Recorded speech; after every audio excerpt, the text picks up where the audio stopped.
I begged my parents for help at my daughter's hospital bed. Mom laughed, let her die. Maybe it's her time to go. Dad said she's a burden. Your brother's future matters more. So I took everything they cared about. It was supposed to be a normal Tuesday. The kind where you check items off your mental list: grocery store, school pickup, ballet class. Simple. Routine. Safe. But normalcy shattered the moment a distracted driver ran that red light. I remember fragments: glass exploding, metal screaming, my daughter's ballet bag spilling pink tutus across the asphalt. Then silence. The terrible, deafening silence before I heard her whimper my name. Mommy.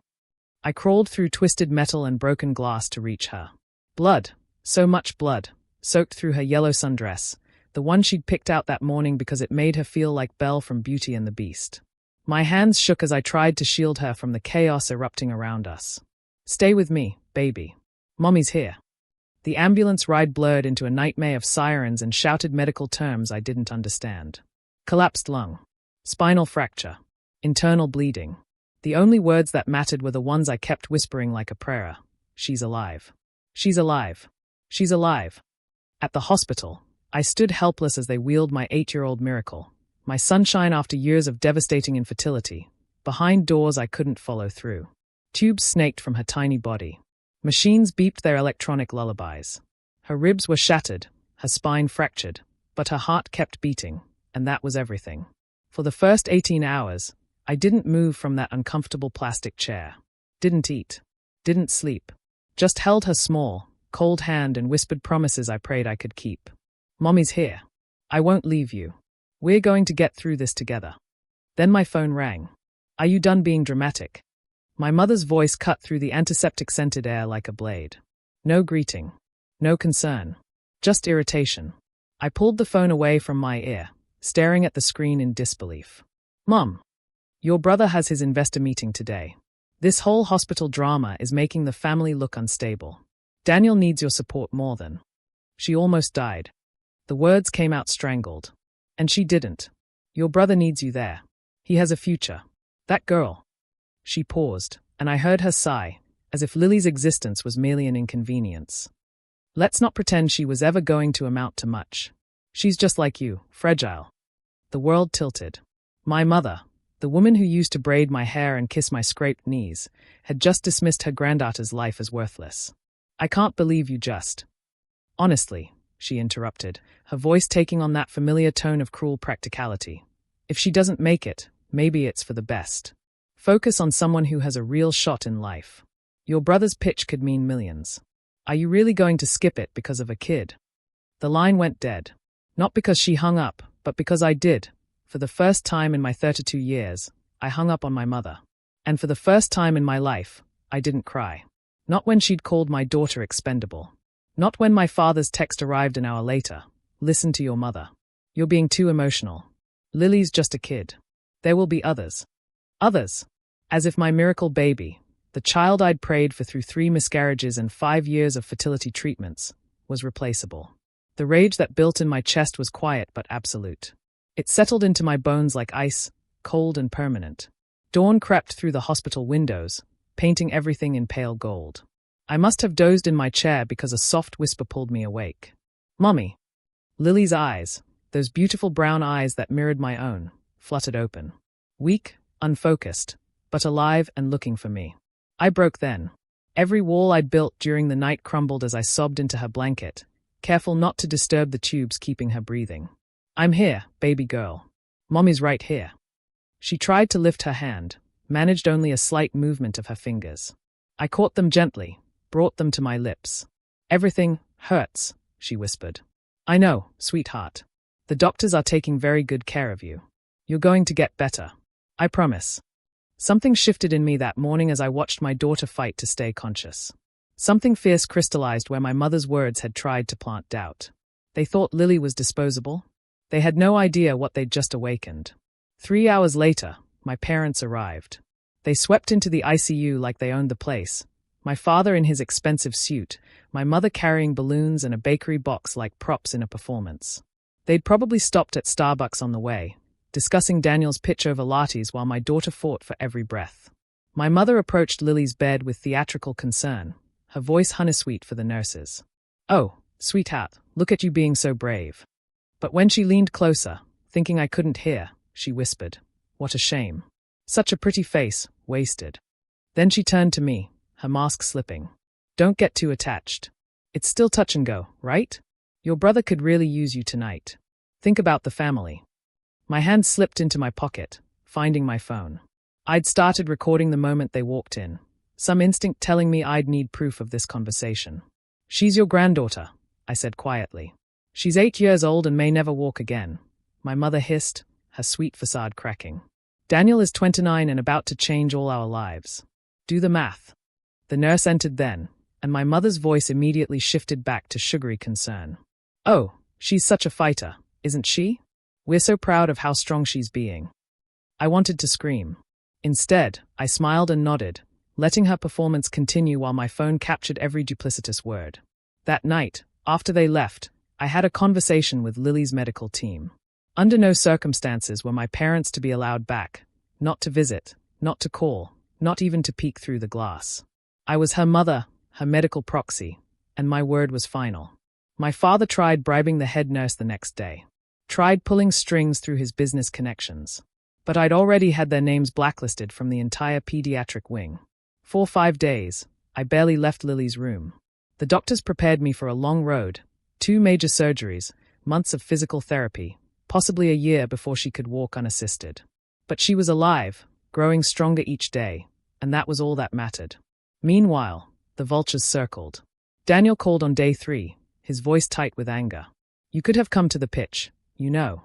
We lost the investor because you weren't there. Dad's furious. My daughter almost died. She's stable now.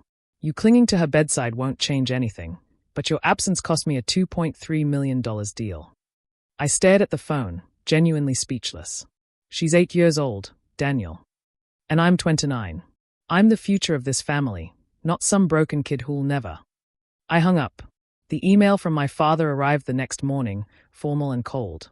"Your behavior is becoming embarrassing. Family doesn't abandon family, especially not in front of investors. Your daughter's accident, while unfortunate, should not derail everyone else's life. We raised you better than this. Regards, Dad." Regards. Not love. Not even his name. Just Dad, like a corporate signature. But I didn't respond with anger or tears. Instead, I made phone calls. Lawyer. Therapist. Pediatric trauma specialist. Care coordinator.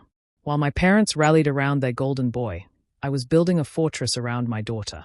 By week 3, Lily could sit up with help. Her smile returned, tentative but real. Her voice grew stronger each day. She asked me to read her favorite book, The Secret Garden. And when I cried at the part about healing and new beginnings, she wiped my tears with her tiny hand. "It's okay, Mommy. You're the strongest person I know." In that moment, I knew exactly what I had to do. My parents had always treated me as the family disappointment. Too emotional, too soft, too unlike Daniel with his ruthless ambition. They'd skipped my college graduation for a real estate auction. When I miscarried 3 years ago, my mother said, "God takes the weak ones." When Lily was born premature and spent her first month in NICU, they visited once, no flowers, no gifts, just a warning. "She better not slow you down." I'd swallowed their cruelty for 32 years. No more. I gathered everything, the recordings from their hospital visit, every voicemail, every cruel text message, the emails my father had sent pressuring me to abandon my daughter mid-surgery for Daniel's business meeting. Then I crafted a simple message. This is what they consider family values. I sent it to my father's board of directors, to the CEO who'd been considering Daniel's pitch, to the wives of my father's golf club friends, to every business contact, every social connection, every person whose opinion they valued more than their granddaughter's life. The response was nuclear. Emergency board meetings. Funding withdrawn overnight. Social invitations rescinded. My father's carefully constructed reputation crumbling in real time. While they scrambled to contain the damage, I moved Lily to a private pediatric recovery center on the coast, paid for with the trust fund my grandmother had left me, the one my parents had always pretended didn't exist. I changed our phone numbers, filed restraining orders, and blocked every avenue they might use to reach us.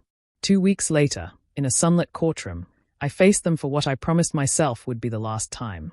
The judge listened as I read from the therapist's report, The child's trauma was significantly worsened not by the accident itself, but by emotional negligence and verbal abuse from her own blood relatives.